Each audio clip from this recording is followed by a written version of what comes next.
Hoy fue un día muy especial porque alguien me llama y me hace una consulta que de una vez me puso a pensar en las charlas con la experta, en cómo este tema, cuánta gente le puede llamar la atención. Y por eso Marta Teresa Jaimes Galvis, abogada especialista en Derecho de Familia, psicóloga con énfasis en psicología familiar y otra serie de cositas por allí educativas que me convierten en una persona con la experiencia requerida para estas charlas, decide hablarles acerca de esa pregunta que me hicieron hoy. Y es, a mí me gustaría reconocer un niño que no es mío. Yo no tengo nada que ver con la madre ni estoy interesado. Lo que pasa es que ella está pasando una mala situación, una situación muy precaria. Y me dijo, si usted quiere, pues reconozca a mi hijo y me ayuda. Entonces me cuenta que un señor abogado le dijo, es muy sencillo. Como a ese niño el papá nunca lo reconoció, más bien algún día lo llamaron y él dijo, ese chino no es mío, pues no existe ningún lío. ¿Quién va después a decirle, venga, usted por qué lo hizo, usted por qué reconoció a ese niño? Entonces yo le daba la siguiente explicación, pónganle mucho cuidado. Un abogado le dijo, fácil, págueme X cantidad de dinero y yo le colaboro, le arreglo todo y llegamos a la notaría donde el niño fue registrado y simplemente establecemos que usted es el padre. Y suscribimos una escritura pública en la cual usted lo reconoce y ya, punto. De ahí en adelante, ese es su hijo. El reconocimiento de un hijo es un acto que es solemne. Se hace bajo la gravedad del juramento. Que en la registraduría o en las notarías no le den esa solemnidad. Debieran darle esa solemnidad de explicarle a ese padre que viene a reconocer un hijo que él lo está haciendo bajo la gravedad del juramento. Entonces, ¿qué sucedería si este señor acepta ir a la notaría a registrar al niño? Aparentemente no ha pasado nada. Pero entonces, ¿qué puede suceder? Pueden suceder muchas cosas. Primera, que aparezca el verdadero padre, el padre biológico, quien en otro momento dijo no querer reconocer y que ese niño no era de él. Pero ahora que se entera que éste lo reconoció y de repente hasta tenga una platica, ese señor que reconoció, entonces diga, mire lo que hicieron y viene y ¿qué hace? Presenta un denuncio penal, porque es que tanto ese señor que reconoció como esa madre que lo permitió, cometieron un delito, porque bajo la gravedad del juramento dijeron que él era el papá y él no es el papá. Y también tiene otra consecuencia.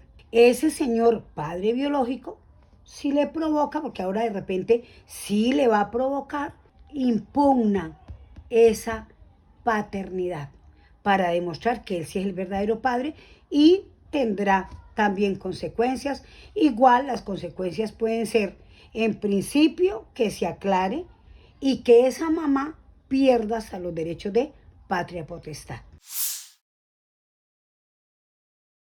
Ahora se le podría orientar a ese señor para que acudan al centro zonal que le corresponde de acuerdo al domicilio del niño y simplemente expresen que esa mamá que reconoció, ella reconoció a su hijo, ella, porque el papá nunca lo reconoció, pero que este señor desea reconocer a ese niño, es decir, adoptarlo.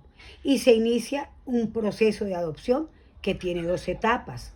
Una etapa administrativa donde establecen si ese señor sí tiene la idoneidad para ser el padre de ese niño, que tiene una cantidad de requisitos que en otra charlita hablaremos estrictamente de eso. Pero hoy nos vamos a concretar en la pregunta, ¿no? Pero miren lo que pasa. El señor manifiesta no tener nada con la señora. Simplemente le da pesar de que el niño esté en unas condiciones precarias. Y que además él no es ciudadano colombiano y que de repente ese reconocimiento le va a servir para él legalizar su permanencia en Colombia. Entonces miren que este segundo punto, que lo llamamos que puede ser ajustado a derecho, pero que resultaría no ser legal. ¿Por qué? Porque es que el señor ha dicho en su pregunta que él no tiene nada con la mamá de ese niño. Que lo que pasa es que esa señora está en una situación tan precaria que a él le da mucho pesar y considera que esa es la manera de colaborarle y que a su vez a él también se le arreglaría un problema porque él legalizaría su situación en Colombia. Grave, grave. ¿Por qué? Porque ante el ICBF, que es a donde él tendría que iniciar el trámite de adopción y que tendría esa etapa, él tendría que demostrar que sí tiene una relación estable, porque aquí viene la parte final e interesante de este caso. Es que cuando yo adopto un hijo, es porque lo voy a prohijar, es porque lo voy a tener como tal, es porque va a ser ese hijo para mí, para toda la vida, hasta que la muerte nos separe. Y es que el papá no es solo papá de papel, no es papá de que le di el apellido, le ayudo económicamente, de paso arreglo mi problema. No, no, no. Si ese señor tuviera una relación estable con esa señora, pudieran demostrar ante el ICBF, Instituto Colombiano de Bienestar Familiar, que él efectivamente lo que va a hacer es un padre real, la segunda solución es la legal, es la ajustada a derecho. Pero que simplemente por darle el apellido, por ayudarle y para que a él también le sirva, no sería legal. Quiero decirles algo. Como debido a estas charlas han surgido tantas preguntas, porque son bastantes, voy a sugerirles algo. Aquel que tenga una pregunta puntual, háganmela. Si no hay lío, que yo en la charla le responda, porque voy a hacer como un banco de preguntas. Y en las charlas voy a ir respondiendo de manera puntual. Pero si quieren de manera privada, simplemente mándenmela con mensaje privado, me mandan el número de teléfono y el horario, que por favor no sea laboral, en donde desean que yo les llame y les responda. Con muchísimo gusto, Marta Teresa Jaimes Galvis va a empezar a interactuar más seguido con mis seguidores. No se te olvide, dale like y sígueme y coméntame. Además, compárteme.